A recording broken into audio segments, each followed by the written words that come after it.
Europe 1 Soir. 19h, 21h, Pierre de Villeneuve.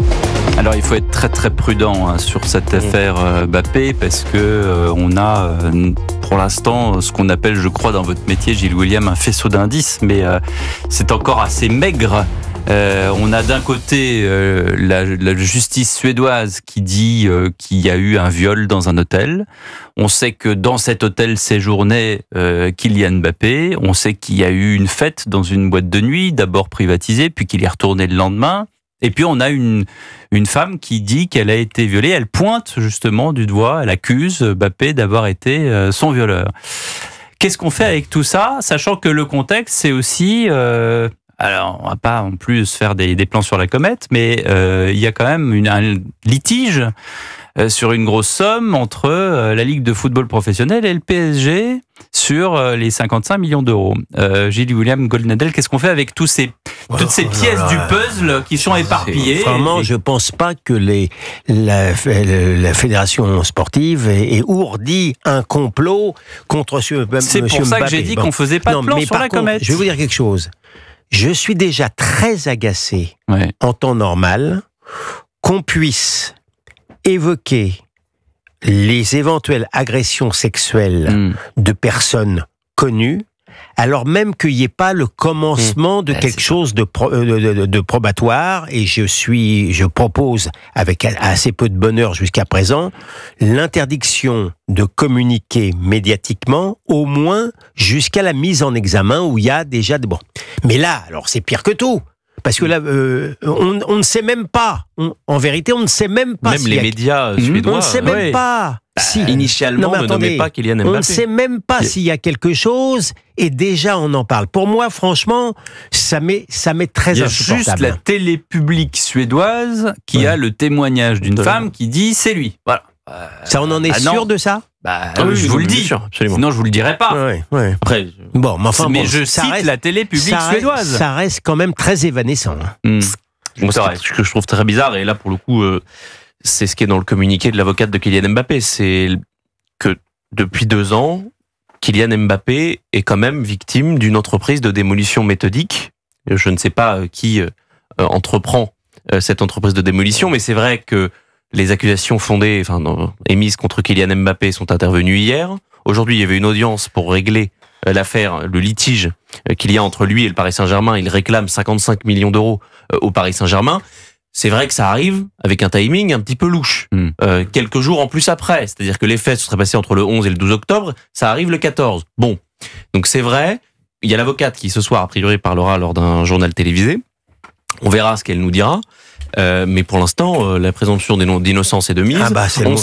On a beaucoup parlé de l'affaire des 2 rugbyman en Argentine. On voit qu'au fur et à mesure de l'enquête, la version argentine s'étiole. Même le parquet argentin. Tout a été classé sans suite. Donc, attention de ne pas participer trop longtemps, encore une fois, à ce que moi j'appelle une entreprise de démolition contre Kylian Mbappé. On est dans un tel climat de folie qui participe, qui est la conséquence d'une sorte de wokisme un peu fou, c'est que même la fédération... Pourquoi est-ce que c'est la conséquence d'un wokisme un peu fou? Parce que les hommes sont coupables, c'est Madame Caroline de Haas qui explique que 2 hommes sur 3 sont des agresseurs en puissance. Il y a ça qui participe.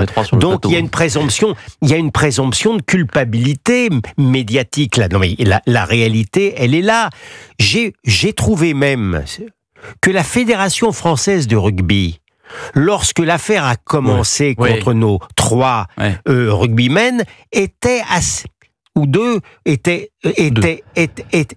assez timides, assez timorés. Il a fallu que le parquet argentin soit moins royaliste que la reine, si j'ose dire, et qu'on voit que l'accusatrice n'avait pas tout à fait tous ses esprits pour commencer à oser vraiment défendre bec et ongle nos rugbymen. C'était le travail aussi des avocats. Antoine Veil à Paris, et puis les avocats argentins. On en avait parlé bien ici sûr, même. mais enfin, vous savez, quand on a vu Antoine, la tension avait déjà été retombée. Je peux vous dire. Mais il était intervenu avant déjà. Écoutez, dans un maelstrom médiatique, Vous pouvez être un avocat, vous pouvez monter, descendre. Dans le maelstrom médiatique de ce type d'affaires, vous êtes, si j'ose dire en la matière, impuissant. La réalité, elle est là. Donc dans cette affaire Mbappé, je vous avoue que à l'heure qu'il est, le premier sentiment que j'ai, c'est l'indignation, c'est l'agacement. Voilà.